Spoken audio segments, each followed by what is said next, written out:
ном сумны талаар чудаа ном сум харваага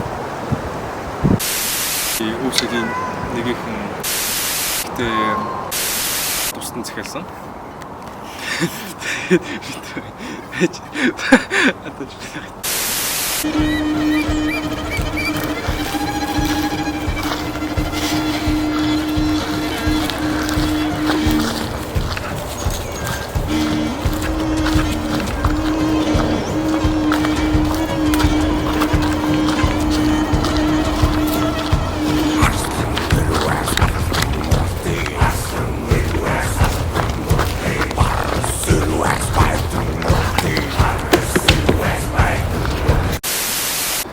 Сайн байцгаана залуучуудаа.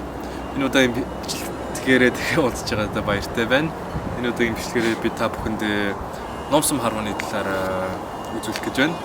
Тэгээд энэ бичлэгийг хийж байгаа шалтгаан нь болохоор зүгээр одоо орчин үеийн залуус маань ном сум багч гэсэн одоо бэлддэг байгаасаа ном сумаар хичээлдэг байгаасаа гэсэн зорилгоор хийж байгаа.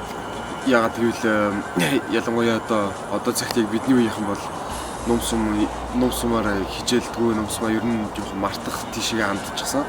Тийм учраас ялангуяа ном сум гэдэг чинь бидний өв соёлын нэгэн чухал зүйл учраас энийг мартахгүй тулд баг зэрэг бас сайн харахгүй мэт баг зэрэг мэддэг байгаасаа гэсэн үднээс бид залуучуудаа сурчлах маягаар энэ видеог хийж байна. Тэгээд та бүхэн таалан сууж тоглон сойрхоорой. Ингээд бахан ном сум харваны бичлэг рүү орцгоо. Ингээд та бүхэнд баг зэрэг ном сумны талаар ярих гэж бодлоо. Мэдээж ном сумд маш олон төрлийн ном сум байдаг. Жишээлбэл Монгол ном сум, Европ ном сум, гэх мэт Европ ном сум бол амар урт том болцдог. Тэгээ бид өөрийн хэрэглэдэг ном сумны сум нь болонгууд ийм байгаа. Баг зэрэг өөртөө харуулъя. Хоёр үднэ адилхан нэг үлдэр нөр. Тэгээд энгийн мод, тэгээд үзүүртэй төмөр зэв.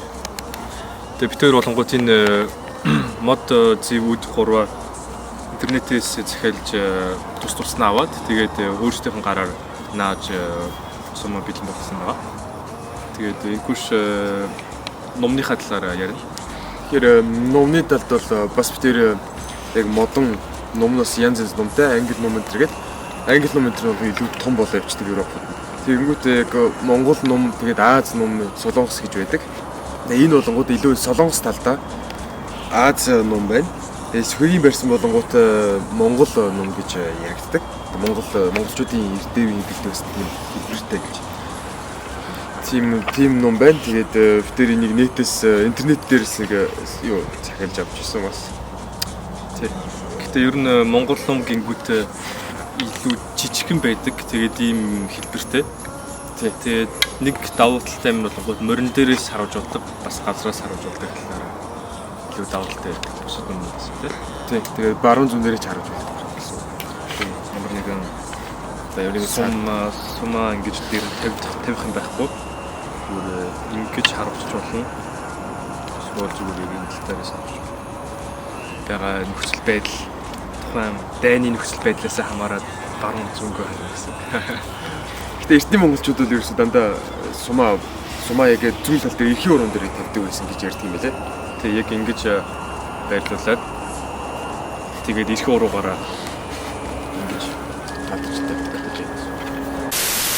Бидний харагдаг ном сумны талаар бол нэг иймэрхүү байна. Тэгээд бид хоёр та төсвөл илүү дэлгэрэнгүй өөр бичлэг хийж болно. Хаанаас ямар бүртгээр авсан, яаж ном юу сумаа өөртөө яг хийдэг үү те? Үүд энтрийг яаж наадаг вэ? Тэгээд бид хоёрын ном сум харуулж байгаа бичлэг рүү орцгоё.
Мэдхгүй нэ.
Sana